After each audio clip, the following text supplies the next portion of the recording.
gentlemen, welcome to Set of Six this week. Josh Callanan here. Tony Butterfield, good to be here. And for the first tackle, I don't think we could go anywhere else but State of Origin. You were down there. What was the atmosphere like? It was electric. There was a lot of blue wigs and a spattering of maroon jerseys, but they had the last laugh, sadly. Yeah, they did. Got the win. It was magic in terms of a rugby league performance, not for Blues faithful, but in terms of, to get the win like they did in the second half.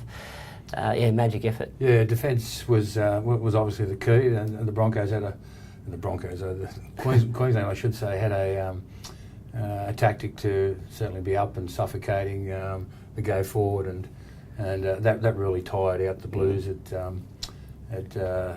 meant that they needed to try other things, and they really didn't have those in the game plan. And that said, ultimately there was one or two small errors of judgment, but in defence, that really cost them the game. Short of that, they would have won, and the series would be over, and we'd all be cheering a Blues victory. But not to be. There's going to be a showdown on the 12th of July. Yeah, north of the border, game 3. We'll look out for that one. Now, still on Origin, but back to the Knights. Dane Gagai, absolute star again. More than 180 metres twice now. He's led that charge from both teams, and 2 tries sunk the Blues' hopes. Yeah, he was tremendous. He's like a gridiron linebacker.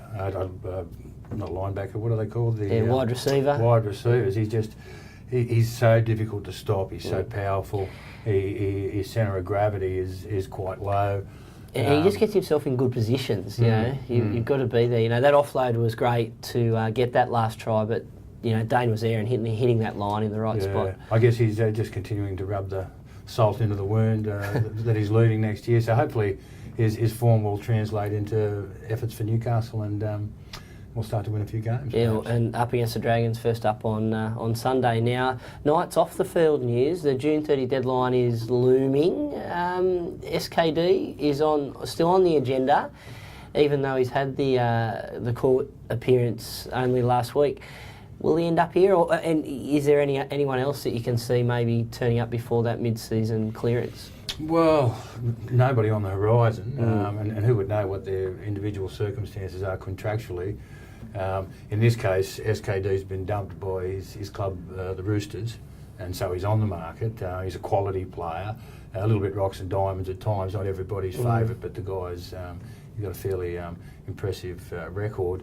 There is some question over the court case and the various legal ramifications for that, but the social ramifications in terms of the right fit for the club will always be debated. But ultimately, if we can get him here by the end of by June 30, he could certainly make a hell of a difference for our options going forward. Yeah, absolutely. Now, still off the field, tackle 4 this week for the Knights. Yeah, Jimmy McManus, he's been in court himself with that concussion, hearing that's going to have some pretty wide ramifications. I know you've been in touch with him. How's he travelling, and how can you see this kind of playing out for not only him but for sport in general? Well, it's an incredibly difficult time for James. He's not only is his health suffering, and certainly from what I can gather, it's a very real challenge for him there. But difficulties domestically, these are.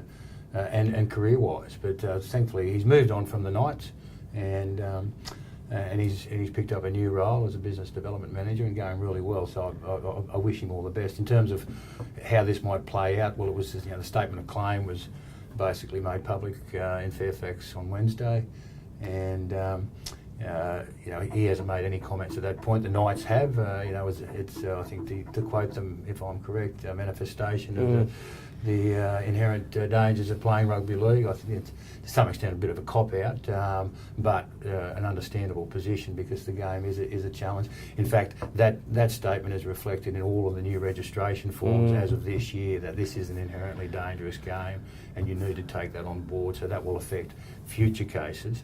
As to how that plays out in this current environment, time will tell. Yeah, certainly be a landmark decision. Now, closer to home, in the local comp, we've had some wet weather, and Townsend Oval was left looking like My a God. quagmire. I'm glad I'm not. I feel like I'm actually in that. Yeah, that'll start to smell too. Oh, won't it? What? Cow paddock. That is a cow paddock.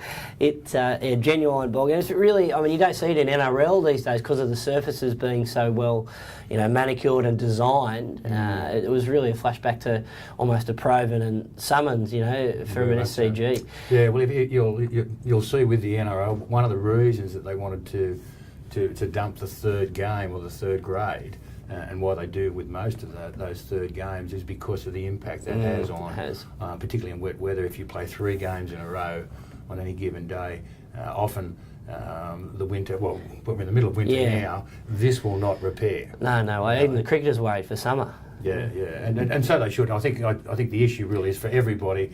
There is challenges out there in terms of getting access to grounds, big bodies, big boots. Need to be mindful that there's lots of kids out there that want to play on ovals too, and if you take too much advantage of the situation, then that'll impact everybody. So a little bit of responsibility around this time of the year, I think, is important. Yeah, interesting. And the rugby union were due to play there this weekend, but they've been shifted. So it'll be interesting to see when they actually get back on that paddock. And just lastly, a quick mention, our last tackle on to the Mark Hughes Foundation. It's the Beanie Week wrapping up for him, but it's the designated round in the Newcastle Rugby League. So if you are going out to a game this weekend, wear your beanie. Get in behind it, absolutely. Thanks, Butts. Good to be here. We'll catch you next week for a set of 6.